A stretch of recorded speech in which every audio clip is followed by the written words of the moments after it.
speaking of bust-ups, sorry is one little word that could save a whole lot of drama. Recent studies have shown simply saying, I'm sorry, can turn a person's appetite for revenge into a desire to forgive and forget and move on. It's interesting stuff. Larry and I thought we'd demonstrate our take on the art of a heartfelt apology. I'm sorry, Larry, for using big words. Oh, Kyles, I'm so sorry that I stole your lacy lingerie from your change room and turned it into a piñata. I'm sorry. I'm sorry for constantly refusing your invitation to join LinkedIn. Sorry, Kyles, I broke the lift on purpose so you'd have to walk up and down the stairs all day. Sorry. I'm sorry for making that appointment at the medical centre for you. When you said you were feeling dysfunctional, I thought that's what you meant. Anyway, I hope the nose spray works for the sore elbow. Sorry, Kyles, I didn't mean to turn you on.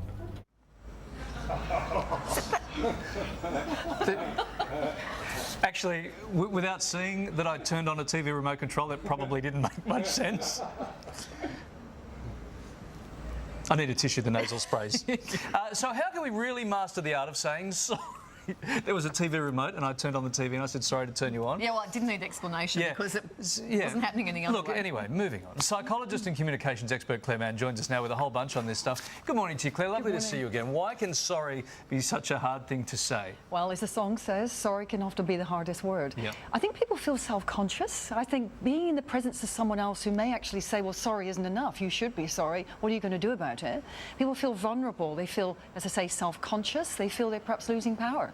And what do they do if then it turns into conflict? How do they have the difficult conversation? But if they master it, it can be very empowering. Okay, so let's talk about mastering it, because what makes a bad apology? Can I give you my... I hate people that say, if I upset you, I'm sorry. Yes. Absolutely. They qualify it. I don't like that. And I think you've just highlighted there, they're almost trying to share the sort of responsibility and point out, you have a part in this. It's actually your problem, not my problem, whereas in fact you were just... That's right. horrible. So if they're not actually taking responsibility and don't really mean it, it's almost as if we sort of have an inbuilt sense that we know when someone's not being honest. And that sort of rises a sort of conflict. We might even challenge somebody on it and they say, no, I'm sorry, I didn't mean it, but we know something is wrong.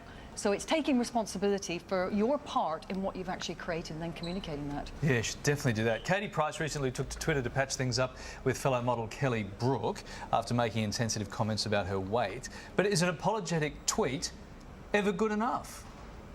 What do you think? Well, it's a way of not actually facing somebody face to face, of course, and there's no feedback. The person can't read the body language. They're not able to see how genuine that is to challenge someone. What was wrong with picking up the phone and actually saying, hey, can we have a conversation? But is there a chance that she thought that like a public apology to 200,000 people was actually quite powerful? It could well be, I guess, if you've openly and publicly expressed that, you had a part to play in that. But how genuine was that? Did the person feel who actually was affronted? Did they actually feel the person came forward and took responsibility for what they did to them? Something not genuine on Twitter, that's ridiculous. Okay, let's talk about how you make an effective apology. Absolutely. Well, I think it's something about, certainly take responsibility for just taking a deep breath, becoming centred, and then be clear about what was your part in doing that. Don't take responsibility for the whole conversation or everything that went wrong. But sometimes we just have to put our hands up and say, I was bang out of order. I did this. And you have to sit with that and allow the other person to have whatever response they do without trying to fade it or fix it. But then look in for a solution. How can you make amends? What do you now need to do to mend that relationship or to ensure it doesn't happen in the future? There are people who won't accept an apology either way. They'll always look for holes in it and why it's coming from that direction or the other direction. What if a person doesn't accept your attempts to make amends? Yeah. And I mean, you want to, but Exactly. The problem is in their interpretation. Absolutely. Well, just repeat the apology. You may actually say to someone, look, I'm really sorry, I didn't turn up for your birthday. And the person says, well, it's not good enough, you never do this, you always do let me down. Is not to suddenly say, well, I'm apologising, and then sort of make that an issue and say, well, I've exposed myself to you, why don't you accept it? Just repeat it. Allow the other person to have their part in it and actually don't try and change their reaction to it. Is there a hard and fast rule when it comes to the timing of an apology? Yeah, absolutely. If somebody has got a high level of anxiety or anger, going to them and saying I'm sorry could actually make them angrier, because suddenly the person is ranting and getting angry with you, and then suddenly you give them less reason to be angry. So the person can then actually find that they're will find other reasons and pull out everything from the kitchen sink to try and blame you for everything. It's a minefield. It is indeed. Several surveys have found a lot of women are guilty of saying sorry too often. They just say it too much. Blokes would be guilty of that as well. That's a problem, right? Well, it certainly can be, except the fact if women are making lots of mistakes and doing lots of naughty things, I suppose they could be saying sorry, it's okay. But on the whole, I think a lot of women tend to, and men do, but I think traditionally it's been a lot of women who perhaps sort of apologise almost for their existence and try to smooth things over, very relationship building. And then, of course, it waters down when you really need to say sorry. It feels good to say sorry, though.